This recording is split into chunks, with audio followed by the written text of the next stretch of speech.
Good morning student, welcome back to my classes math pages by Goldy sir. आप numerical chapter 2 Kumar Mittal book का नाम याद रखना बेटा। कुमार मित्तल बुक है और चैप्टर 2 है। 8 क्वेश्चन आपने सॉल्व कर लिए हैं। क्वेश्चन नंबर 9 आज स्टार्ट होगा। ठीक है, बिल्कुल स्टार्ट होगा दिख दिख दिख दिख करके। ठीक है, आगे आइए। कह रहा है इतने मिलीग्राम, कह रहा है एक बिंदु इतने एक द्रव्यमान इतने मिलीग्राम द्रव्यमान वाली एक 6 इलेक्ट्रॉन के आवेश से मुक्त तेल की बूंद एक समान वैद्युत क्षेत्र में स्थिर लटकी हुई। मतलब क्या है? मतलब लटकी हुई है, बूंद है जो कैसी हुई, लटकी हुई है। अब उस पर क्या है, वैद्युत क्षेत्र की तीव्रता निकाली। क्या निकाली? वैद्युत क्षेत्र की तीव्रता। क्या क्या गिवन में है पहले ये लिखो आप। क्या क्या गिवन में? एम बराबर क्या? एम बराबर कितना है बेटा? 0.002 मिलीग्राम। अब मिलीग्राम को आप किलोग्राम में कन्वर्ट करो तो पहले इसको ग्राम में कन्वर्ट करना पड़ेगा। तो 0.002 गुणा 10⁻³ 1 ग्राम 1000 मिलीग्राम होते।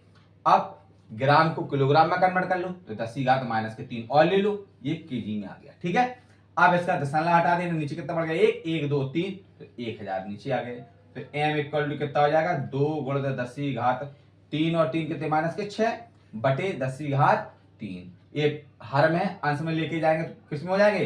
प्लस की जगह माइनस में। 2 गुणा 10⁻⁻6 गुणा 10⁻³ बराबर कितना हो गया? 2 6 और 3 बेटा 9 10⁻9 केजी। किसमें आ गया? ये आ गया द्रव्यमान। ठीक है, अब आगे कह रहा है और कितने आवेश कितने इलेक्ट्रॉन की संख्या कितनी देगी?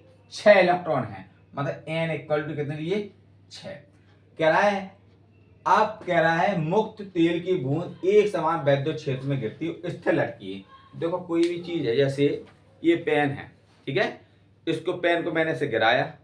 अब इसको स्थिर लटकाने के लिए इसमें जो भार लग रहा तो ऊपर इतना बल भी लगाना पड़ेगा, नहीं लगाना? इस डस्टर इसको नीचे हमने पटका, अब इसको गिराया मैंने तो नीचे आ गया। यहाँ पे क्या कोई फोर्स नहीं लगा, बल नहीं लगा। अगर इसको साधने के लिए मुझे यहाँ पे एक बल लगाना पड़ेगा। तो बल कहाँ होगा बेटा? कोई भी चीज है, मान लीजिए एक है, यहाँ पे नीचे क्यों गिरेगी तो इसको यहाँ पर साधने के लिए एक यहाँ पे बल लगेगा। यहाँ पे क्या होगा? एफ होगा। यहाँ पे क्या भार है? वस्तु का भार, तेल की बूंद का भार। तो ये नीचे क्या है तो यहाँ पे जो बल लगेगा वो बल क्या होगा? Q E. ये होगा क्या होगा? ये दोनों आपस में कैसे होंगे? बराबर होंगे। जितना भार होगा उतना फोर्स होगा। तो यहाँ फॉर्मूला लगा दो, ये फॉर्मूला लगेगा F equal to Q E. क्या लगेगा? F equal to Q E किसके बराबर? भार के बराबर है। तो mg क्या है? ये यहां से लटका हुआ था, यहाँ पे दोबारा समझा दे रहे, यहाँ पे बल लगा F, यहाँ पे F क्या होगा? Q E. चलो ये दोनों बराबर होंगे, इसका मतलब कैसे होंगे? नीचे तभी तो इस तरह लटकी रहेगी ना, तो नीचे नहीं गिर जाएगी। तो क्यू ई इक्वल टू क्या हो जाएगा बेटा? Q equal to M G. ठीक, अब आइए आगे बेटा, क्यू की वैल्यू फाइंड नहीं है, क्यू की वैल्यू फाइंड करो। क्यू इक्वल टू फॉर्मूला क्या होता है? Q equal to N into E. Q equal N की वैल्यू दी, इलेक्ट्रॉन का मान दिया, कितने इलेक्ट्रॉन है? 6। ई का मान 1.6 गुणा 10⁻⁻19। ठीक है, कूलाम। क्यू इक्वल टू कितना हो जाएगा? 16 छक्के 9.6 गुणा 10⁻⁻19 कूलाम। ये क्यू का मान आ गया। ठीक है, क्यू का मान आ गया। अब निकालना क्या है? वैद्युत क्षेत्र की तीव्रता ई। तो ई इक्वल टू बेटा फॉर्मूला क्या हो जाएगा? एम जी अपॉन, ये गुणा में क्यू थे, इस साइड भाग में पहुंचा दे। ठीक है, अब आपको सब की वैल्यू आपको पता है, एम की वैल्यू भी पता है, जी का मान 9.8 होता है और क्यू का मान 9.6। ठीक है बेटा, चलो आगे। क्यू इक्वल टू क्या हो जाएगा? क्यू इक्वल टू एम की वैल्यू कितनी दी गई बेटा? 2 गुणा 10⁻⁻9, 2 गुणा 10⁻⁻9 और जी का मान बेटा 9.8। इसका मान कितना दिया? कितना दिया? क्यू का मान 9.6, 9.6 गुणा 10 कितने हैं? 19। ठीक है, अब ये गुणा में उस साइड भाग में पहुंचा दो। या एक अंक बाद दशमलव इसमें भी लगी, एक अंक बाद दशमलव इसमें भी लगी, कट कर दिया, कितना? 9.98 बचा। ई इक्वल टू क्या है? यहाँ पे लाइन खींच दें, हो जाएगा। यहाँ पे लाइन खींचे ले रहे। ठीक है बेटा, चलो कैलकुलेशन का ध्यान रखें, बस खाली है। ई इक्वल टू बेटा क्या होगा? ई इक्वल टू कितना? 2 गुणित के 98 गुणित के 10⁻⁻9 और ये माइनस के ऊपर लेके जाएंगे, काय में जाएगी बेटा? प्लस में, और 10⁻19 बटे 96। चलो ठीक है, कट करें, चलो भाग करो आप, काट कर तो पहले आप, चलो दो के 5 काटो, 2 चौको 8, 2 दुगुना 16, ठीक है, इसको भी कट करो, 2 चौको 8, 2 दुगुना 16, ये कट हो जाए कितनी बार, 2 दूनी 4, 2 चौको 8, नहीं 2 चौको 8, 2 नाम 18, 49, इतने में कट, ठीक है, हो गया। अब तो कट नहीं हो रहा, कट हो रहा क्या, चलो इक्वल टू बेटा कितना आएगा 49, यहाँ पे कितना हो जाएगा बेटा, ये माइनस के प्लस के 19, ये माइनस के 9, सबट्रैक्ट कर दो, 19 में से 9 घटा 10 बटे 24, ठीक है। अब इसका भाग कर दो, 24 का भाग कर दो 49 में, 24 का भाग आप करेंगे, 24 का भाग करके दिखा दे बच्चे, 49 मतलब 24 दूनी 48, यहाँ कितना बचा बेटे 1, भाग नहीं जा रहा, भाग नाश्ता बिंदी, तो यहाँ पे 0 बढ़ जाएगी, अभी भी भाग नहीं जा रहा, भाग जा रहा क्योंकि 24 से ये 10 है, तो यहाँ पे 0 बढ़ा दीजिए, तो यहाँ पे 0 आ जाएगा, 4 भी करता दो, 4 चौको 16 की 6 हासिल है 4, और 4 दूनी 8 और 1 9, 96 हो गया, कितना 24 2.04, ये तो आया। चलो पूरा पूरा ना करें, कितना आया कट करने से, भाग करने से 2.04, ये आ गए, ई की वैल्यू कितनी आ गई 2.04 न्यूटन प्रति विद्युत क्षेत्र, ये आएगा बेटा आपका विद्युत क्षेत्र, ठीक है। वीडियो को पॉज करके आप पूरा राइट करो, बहुत सिंपल है ना, चलो राइट करो।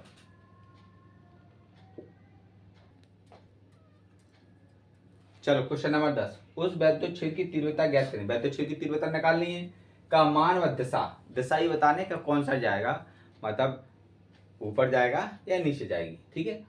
जो एल्फा कण को संतुलित कर सके, तो एल्फा कण का द्रव्यमान क्या, एल्फा कण का द्रव्यमान कितना 6.68 गुणा 10 माइनस के 27 केजी, तथा आवेग 3.2 गुणा 10 माइनस के, एल्फा कण पर आवेग डबल होता 3.2 गुणा 10 माइनस 19, ठीक है।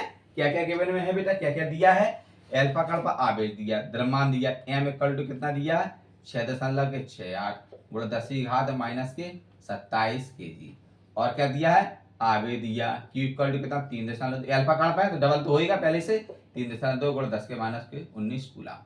आपका कह रहा है संतुलित कर सके एल्फा कण पर द्रव्यमान, कह रहा है। अब देखो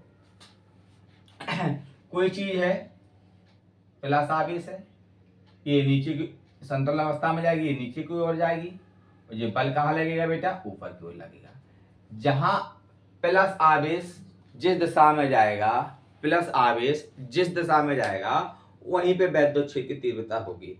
अब देखो बल कहाँ लगेगा, ऊपरी की ओर लगेगा, तो विद्युत क्षेत्र की तीव्रता कहाँ आ गई, ये क्वेश्चन खत्म हो गया। क्या विद्युत की तीव्रता व दिशा ज्ञात कीजिए, कहाँ ऊपर की ओर जा रहा, पूरा जा रहा, कहाँ जा रही ऊपर की ओर, तो विद्युत क्षेत्र कहाँ लगेगा ऊपर की ओर, तो दिशा की ओर लगेगा, कहाँ होगी विद्युत क्षेत्र की दिशा ऊपर की ओर होगी। जो एल्फा कण को संतुलन, संतुलन अवस्था क्या होता है, यहाँ पे एफ होगा, यहाँ बाहर, यहाँ पे बल लगेगा, यहाँ पे वस्तु का वजन होगा, भार होगा, ठीक है।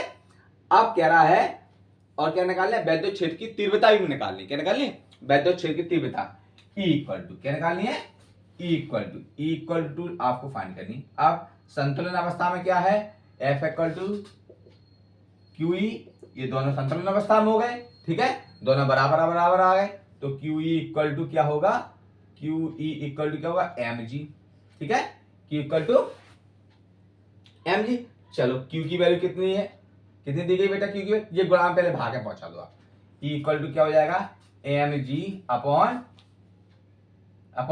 क्यू ई, ठीक है। चलो ई इक्वल टू एम का मान बेटा कितना दिया 6.68 गुण 10 माइनस के 27, ठीक है, और जी का मान बेटा कितना है 9.8 बटे, और जी का मान कितना है जी का मान बेटा कितना है, सॉरी क्यू का मान 3.2 गुण 10 माइनस के 19। चलो अब कैलकुलेशन है और कहीं कुछ नहीं, क्वेश्चन तो बहुत हल्का टाइप है ना, क्वेश्चन हलवा है, ओनली कैलकुलेशन पर दिमाग रखें, कैलकुलेशन हो क्या कह रहा।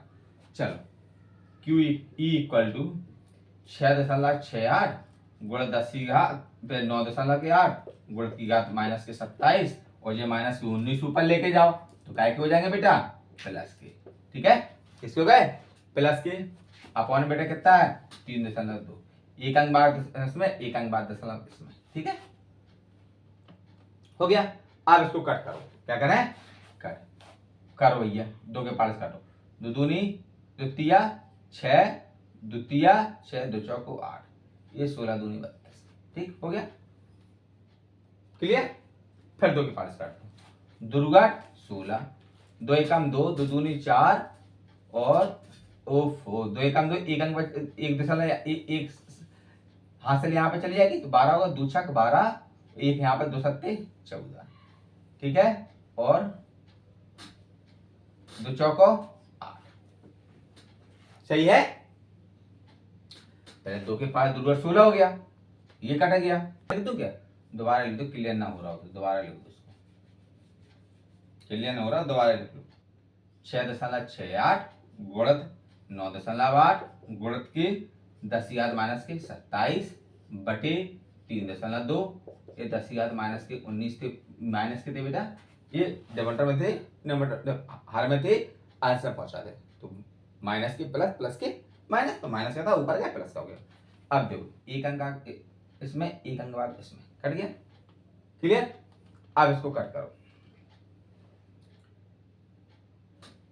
2 एकम 2 2 छक 12 कट गया, इसको कट करो, 2 चौको 8 2 9 18 हो गया 49। अब 16 का भाग इसमें कर दो, जब 16 का भाग करेंगे 16 16 32 होते 16 चौको 64.4 1 7 भाग कर लेना 0.417 गुणित के 49 गुणित की इसमें घटा दे बेटा 10 की घात माइनस के 8 बचेंगे, 27 में से 19 घटा दो तो माइनस 27 बढ़े तो इसलिए माइनस के 8। अब इसका इसमें बेटा गुणा करना, क्या करना गुणा करने से आएगा 20.33 गुणित 10 की घात माइनस के 8, गुणा कर लेना आ जाएगा बिल्कुल सेम वैसे बैठ करेगा, थोड़ा डेसिमल इधर उधर होगा तो आप अच्छे से गुणा कर लेना। ठीक है, ये आ गया आपका न्यूटन प्रति कूलम, डाल दो क्या हो गया न्यूटन प्रति कूलम। या एक और काम करो, एक अंक यहाँ पे खिसका देंगे तो यहाँ पे एक बढ़ेगी, यहाँ पे तो यहाँ पे 10 का भाग करेंगे तो 10 का यहाँ पे गुणा होगा तो यहाँ पे इक्वल टू 2.03 कर लेना गुणा 10 की घात माइनस के, यहाँ पे एक कम हो जाएगी माइनस के है ना तो यहाँ पे एक कम होगी तो 10 की घात माइनस 8 न्यूटन प्रति कूलम। ये आ गया वैद्युत क्षेत्र की तीव्रता। ठीक, ओनली कैलकुलेशन है और कहीं कुछ नहीं बेटा, बस इतना ध्यान रखना जब संतुलन अवस्था में आए तो क्या आना Q इक्वल टू mg, जब आपका m की वैल्यू दी तभी लगाना, जब m की वैल्यू नहीं देगी तब दूसरा तरीका आएगा वो अलग ही होगा। वीडियो पॉज करके कर। चलो क्वेश्चन नंबर 10 कह रहा है 4 गुणित 10 की घात 5 न्यूटन प्रति कूलम परिणाम का एक ऊर्ध्वाधर वैद्युत क्षेत्र, मतलब वैद्युत क्षेत्र कहाँ होगा बेटा ऊर्ध्वाधर मतलब ऊपर की ओर होगा। ठीक है, एक जल की बूंद को गिरने से रोकता है, वैद्युत क्षेत्र ऊपरी की ओर, वैद्युत क्षेत्र का ऊर्ध्वाधर मतलब ऊपर की ओर है। ठीक है, यहाँ पे वैद्युत क्षेत्र है इक्वल टू, ठीक है, और जल की बूंद को गिरने से रोकता है, बूंद पर आवेश का मान ज्ञात कीजिए। ठीक है, क्या क्या गिवन में है पहले ये देखो आप। चलो आपको वैद्युत क्षेत्र दिया ई बराबर कितना दिया 4 गुणा 10 की घात 5 न्यूटन प्रति कूलम। ठीक है, अब जल क्या दिया है, सॉरी एक मिनट रुकना, की बूंद को गिरने से रोकता है तो भार मतलब m इक्वल टू कितना 1 गुणा 10 की घात माइनस के 4 kg। ठीक है, अब संतुलन अवस्था के लिए कोई फॉर्मूला लगा दो बेटा, निकालना क्या है आपको आवेश निकालना, क्या निकालना है Q निकालना है। संतुलन अवस्था के लिए फॉर्मूला क्या है QE, अब तो आगे होगा ना संतुलन अवस्था के लिए फॉर्मूला वही आ रहा है Q इक्वल टू mg। चलो निकालना क्या आवेश, ये गुणाम है E उसका भाग में पहुंचा दो, Q इक्वल टू क्या हो जाएगा बेटा mg अपॉन E, इतना आया। ठीक है, E बनाना जल्दी में मैं कुछ और बना देता हूं। ठीक है, चलो वैल्यू पुट कर दो, क्या करो सबके मान रख दो बेटा, Q इक्वल टू m का मान कितना है 4 गुणा 10 की घात m का मान 1 गुणा 10 की घात माइनस 4, 1 गुणित 10 की घात माइनस के 4। जी का मान बेटा कितना है 9.8 बटे ई का मान कितना दिया 4 गुणित 10 की घात 5, 4 गुणित 10 की घात माइनस के 5 हो गया, प्लस के 5 सॉरी हो गया। चले आप ये 10 की घात 5 ऊपर लेके जाएंगे तो माइनस की हो जाएगी, 2 के पास पेरिस काटो, 2 एकम 2, 2 दूनी 4, 2 चौको 8, 2 नाम 18, क्यू इक्वल टू कितना आ गया 4.9 बटे 2 गुणा 10 की घात माइनस के 4, ये प्लस के 5 ऊपर लेके जाएंगे किसको जाएंगे बेटा माइनस के। चल 2 के पास काट दो, 2 दूनी 4 दशमलव 2 चौको 8, 1 2 पंचे 10, क्यू इक्वल टू कितना आया 2.45 गुणित 10 की घात 5 4 9, ये आ गया किलो। ओनली कैलकुलेशन, कहीं कुछ नहीं, हल हुआ क्वेश्चन है बेटा एकदम, ठीक है। अच्छी स्लाइड करें। चलो कह रहा है 500 न्यूटन प्रति कूलाम के वैद्युत क्षेत्र में ई का मान दिया, क्या कह दिया ई का वैद्युत क्षेत्र का मान दिया और इतने सेंटीमीटर त्रिज्या और आर की वैल्यू दी गई, क्या दी गई आर की वैल्यू दी गई। ई इक्वल टू बेटा क्या है ई इक्वल टू कितना दिया 500 न्यूटन प्रति कूलाम और त्रिज्या, त्रिज्या बेटा कितनी दी गई है 10 की घात माइनस के 4 सेंटीमीटर। आप सेंटीमीटर को मीटर में कन्वर्ट कर लें तो R इक्वल टू बेटा कितना हो जाएगा 10 की घात माइनस के 4 गुणा 10 की घात माइनस के 1 सेंटीमीटर कितने 1 मीटर में कितने सेंटीमीटर 100, 10 की घात माइनस के 2, क्लियर। ये आ गया मीटर, मतलब R इक्वल टू 10 की घात माइनस के 6 मीटर लिख सकते। चलो आप स्वतंत्र रूप से वायु से में लटकी हुई जल की बूंद आवेश की गणना ज्ञात कीजिए। क्या निकालना है बेटा Q निकालना है, आवेश निकालना है। वो संतुलन अवस्था के लिए फॉर्मूला क्या बताया था आपने Q equal to M G, क्या बताया था Q equal to M G. आप देखो आवेश निकालना है तो वैद्युत क्षेत्र की तीव्रता नीचे पहुंचा दे डिवाइड में, Q इक्वल टू क्या हो जाएगा एम जी बटे ई, हो गया ये हो गया फॉर्मूला, ठीक। आ गई। अब कंडीशन थोड़ी डिफिकल्ट है, इसमें द्रव्यमान ने दिया, एम क्या है द्रव्यमान है बेटा, ये द्रव्यमान है। जब ये कंडीशन आए द्रव्यमान ना हो और संतुलित अवस्था में है, क्या द्रव्यमान ना हो और संतुलित अवस्था में है तो आप घनत्व निकालेंगे, क्या निकालेंगे घनत्व। घनत्व बराबर द्रव्यमान बटे आयतन, द्रव्यमान बटे आयतन, ये होता फॉर्मूला आयतन। जब आपको द्रव्यमान नहीं दिया हो क्या लिखेंगे घनत्व बराबर द्रव्यमान बटे आयतन। तो द्रव्यमान बराबर बेटा क्या हो जाएगा द्रव्यमान बराबर हो जाएगा, ये भाग में गुणा पहुंचा दो, घनत्व गुणित के आयतन, घनत्व गुणित के आयतन। अब देखो ये m बराबर क्या हो जाएगा, कहने मतलब घनत्व का डेंसिटी d और ये क्या है v। अब डेंसिटी कितनी देगी जल की 10 की घात 3, अब ये क्या है v, तो जो आयतन किसका निकालना है आयतन क्या है बूंद है, क्या है बूंद, तो ये बूंद होगी एसिड होगी तो गोला हो गया, गोले का आयतन बेटा कितना होता 4/3 पाई आर क्यूब। ये चीज ध्यान रखना कहां क्या वैल्यू पुट करूंगा ना आप बोलेंगे सर ये कहां से आ गया, अपर आ गया कहां से आ गया, है ना। चलो आ गया ये फॉर्मूला आ जाएगा Q इक्वल टू फॉर्मूला क्या लगाएंगे m की जगह क्या लिखेंगे m इंटू v और g अपॉन e।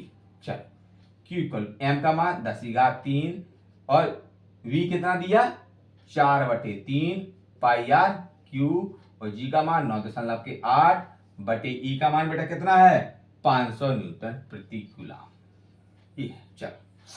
चले सबकी वैल्यू पुट करो 10 की घात 3 गुणित के 4 पाई का मान बेटा 3.14, आर की वैल्यू कितनी है 10 की घात माइनस के 6, 10 की घात माइनस के 6, 10 की घात माइनस के 6 के पूरी घात 3 गुणित के 9.8 बटे बेटा कितना है 3 गुणित के 500, ठीक है यही है बेटा।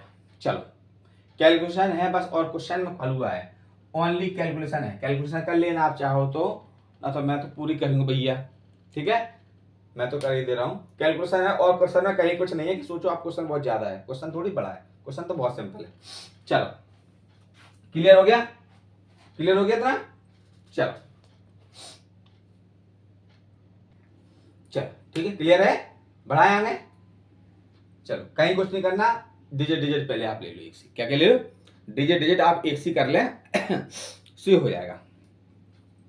चलो यहाँ पे क्या था, 10 की घात माइनस के 2, ये 3 है, तो ये 3 से 2 चली जाएगी, संख्या लिख लो भाई, 4 गुणित के 3.1 4, गुणित के 9.8 है, और गुणित के यहाँ पे कितने बचे बेटे 10, और 6 18, गुणित 10 की घात माइनस के 18 बटे यहाँ पे कितना चा 3 गुणित के 5, ठीक है, 3 गुणित के 3.14 है बेटा, 3.14। चलो ओनली कैलकुलेशन है और कहीं कुछ नहीं, ओनली कैलकुलेशन है और कहीं कुछ नहीं। इसका इसमें गुणा कर दो, पहले आप क्या कर दो, गुणा। चलो यहां बता दे क्या, यहां पे कर लो,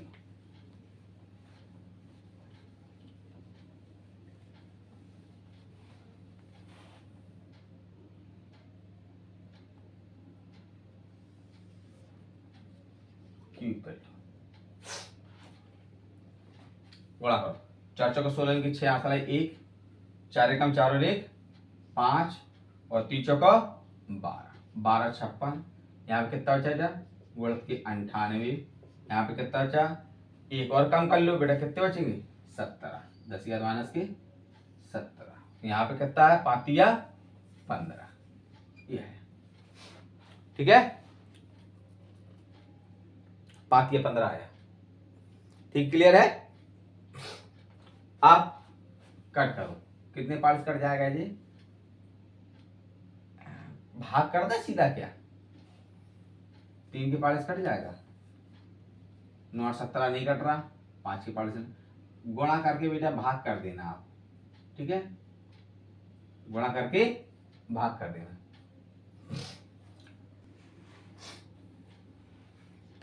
12.56 गुण, इसका इसमें भाग करना बेटा, 15 का भाग कर देना, जब 15 का भाग करके देखो अच्छा 9.8 में, बाद यहाँ भाग नष्ट 15 छक्का 90, यहाँ पे 8 बचा, यहाँ पे दशमलव रखा जीरो ले लिया, और 15 छक्का 90, 15 अपना 75, ऐसे कट कर देना, 0.653 गुणित 10 की घात माइनस के 17। अब इनका बेटा उठा के, क्वेश्चन बहुत हलवा है, ओनली कैलकुलेशन है, इनका इसमें गुणा कर दो, कितना क्या कर दो, गुणा, तो क्यू इक्वल टू कितना है 8.2 गुणित 10 की घात माइनस के 17 कूलम, यह है, ठीक है बेटा, कैलकुलेशन थी और कहीं कुछ नहीं है, बहुत धीरे धीरे क्वेश्चन लगना है, ओनली कैलकुलेशन है, ठीक है।